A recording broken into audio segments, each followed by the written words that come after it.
Hello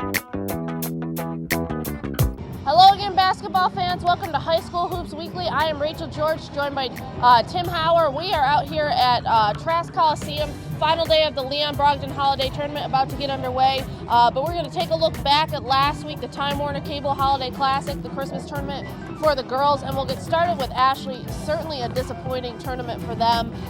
Finish in 6th place, lose to Havelock on the first day after being up.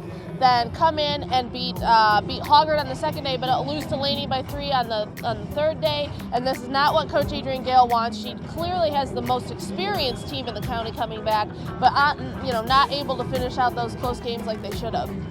Yeah, I think that loss to Havelock really hurt them in the last 2 games. I just didn't see the same fire in them, and I felt like, going into that loser's bracket, if you lose that first day, it's really hard to motivate yourself to come back because the best you can finish is 5th. So winning that first day is huge, and they played really well against Havelock. They just couldn't hold the lead, and they came back and beat Hoggard. Mackenzie Edwards was in foul trouble that whole game, so really you take her out of the equation. Hoggard doesn't have much, and then Laney, they just really couldn't get anything going offensively against Laney. So it was really a disappointing tournament for them.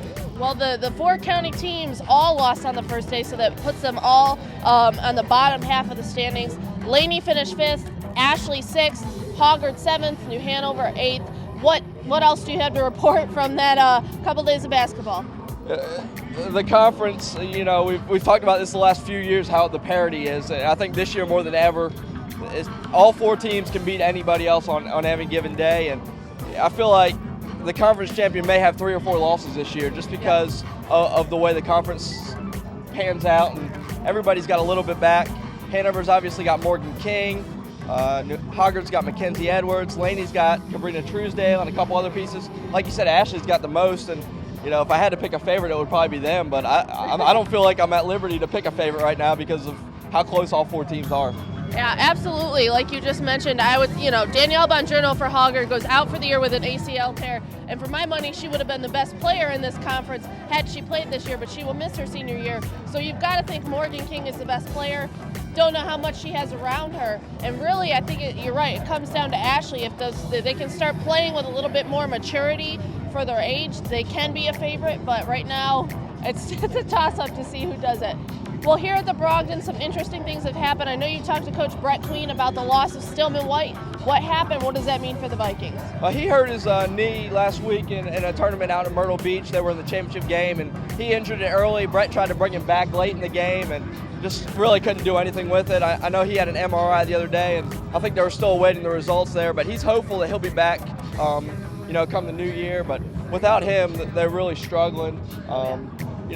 They've got Drew Combs, who's their point guard, but Stillman's the go-to player in key situations, and in both of the games that they've lost so far, they've come down to the 4th quarter, and they just need that person to take the ball and just go to the basket or hit a key jump shot. And Lawson Aarons is a good shooter, but I don't think he really has that mentality of, give me the ball, I really want it. So it's really been a disappointing loss for them. I think when he comes back, you'll see a whole new team, though. Well, and the thing about Stillman, I know he's only a junior, but he started all last year with 4 other seniors. The Vikings lose 9 players total from last year's squad, so they're virtually starting over, and to lose your most experienced player is what hurt you. Yesterday in the second round, the Vikings played Pender, and we said 1A team coming into this tournament, how can they do, even though it's a good 1A team? Addison Spruill deserves a little bit of recognition. He single-handedly outscored the Vikings in the second half of that game. Pender went on to win by 10. He had ended up with 33, but had 24 in the second half, while Hoggard only had 19. So certainly I think Pender has been a pleasant surprise with how well they've done in this tournament so far. Yeah, and I think everybody knew coming in that they were going to be able to compete with some of these teams. They'd already beaten Laney twice coming into today. They play them again today.